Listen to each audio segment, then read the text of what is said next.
كتير بيجي على الصفحه بتاعتي ويقول لي يعني انت ليه بتتجشم عناء انك انت تتناقش مع بتوع الخوان وممكن طبعا بعضهم يكون في عمر ولادي وممكن اصغر من عمر ولادي ويسيء ليا وممكن يشتم. وطبعا الدخول في جدل في حد ذاته وان تحس انك انت يعني راجل كبير في السن ويكلمني حد من دول ولادي ويشتم وهذا القبيل، طبعا مما لا شك انها بتسيب اثر نفسي جدا سيء عند الواحد، وخاصه لو ولادي ممكن واحد قاعد جنبي وهو بيشوف رصيد ولاقي اللي قدامه ده بيسب او بيشتم او حاجه من هذا القبيل، مما لا شك ان الواحد يفكر فيها يقول لك يعني طب الراجل ده بيعمل كده ليه؟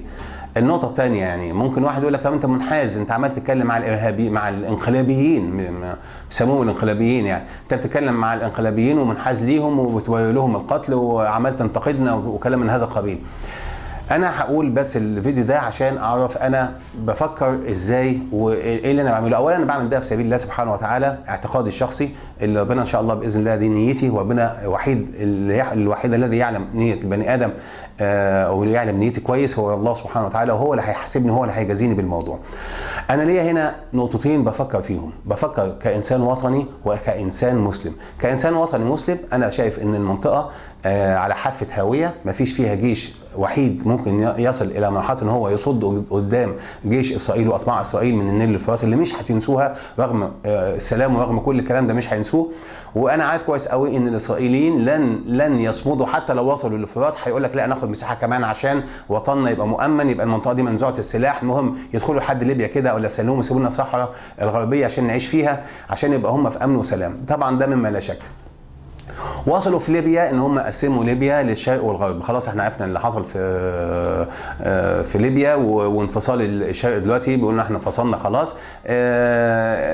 بس ليبيا دي اساتذه، يعني هم الاجانب لما استخدموا فن مع ليبيا كانوا اساتذه قوي، خلوا ليبيا دي يقتل المسلم يقتل اخوه المسلم، الليبي يقتل الليبي بسلاح هم مدينهوله بفلوس طبعا لان هيعوضوها ببترول قدام، يخلي ده احنا معاك ويخلي ده احنا معاك بس بنساعد تاني بكده، ولما اتنين يقعدوا يمصوا في دم بعض، لما اتنين يضعفوا اللي يطلع منهم منتصر يطلع منهك، والاخر خالص يتفتتوا زي ما احنا شايفين. فاتفتتت ليبيا وقبليها اتفتتت السودان شمال وجنوب طبعا قعدت سنين، وقبليها اتفتتت فلسطين لغزه ورام الله، ده بتاعت فتح ودي بتاعت حماس ودي بتاعت فتح، والمسائل ايه ماشيه بالتفتيت. وكانت مصر هتتفتت برضه بايدي المصريين، وهم يقول لك انا ربعاوي، مش انا مسلم ولا انا مصري، انا ربعاوي. فانا شايف ان الجيش الوحيد طبعا بعد انهاك جيش سوريا وبعد ما خلاص خلص موضوع العراق وهم خسروا في موضوع العراق فمش عايزين يخسروا تاني، يدي شويه سلاح وضربوا في بعض وقتلوا بعض، والاخر خالص نشوف مين المنتصر ونبقى نتفاوض مع المنتصر، والمنتصر ده هيبقى منتصر منهوك مهزوم لانه هو خلاص يعني اكلت يوم اكل الثور الابيض. فبالتالي خلاص خلصت سوريا، خلصت ليبيا العمق الغربي بتاع مصر، وخلص السودان العمق الجنوبي بتاع مصر، ودلوقتي بقينا في مواجهه مع الكيان الصهيوني، وسوريا خلاص اللي هو اللي كان من الشمال ومن من الجبهه الغربيه بتاعتهم لا ما عادش بقى في الشمال، خلاص سوريا انتهينا، ما بقاش في جيش في مصر في المنطقه كلها عربي موحد سليم الا جيش مصر. من هذا المنطلق انا مهما عمل الجيش المصري هو جيشي ولازم نقف جنبه موحد، واحنا عارفين كويس قوي الحمد لله ان هو جيش صاحي، واللي بيتكلم في تفتيت هذا الجيش هو ده الخاين. اللي يجي يقول لك السيسي خاين، انت اللي خاين و60,000 خاين.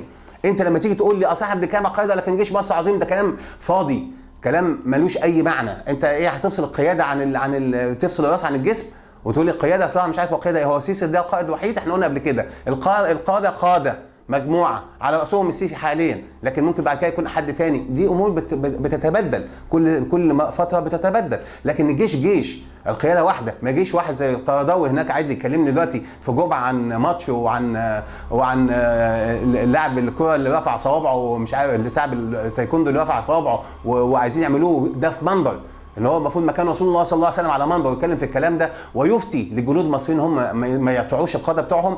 انا اعتقد ان هذا هو التحطيم الكامل وعدم الانتماء، ودي ما فيش وطنيه. ده الوازع الاولاني.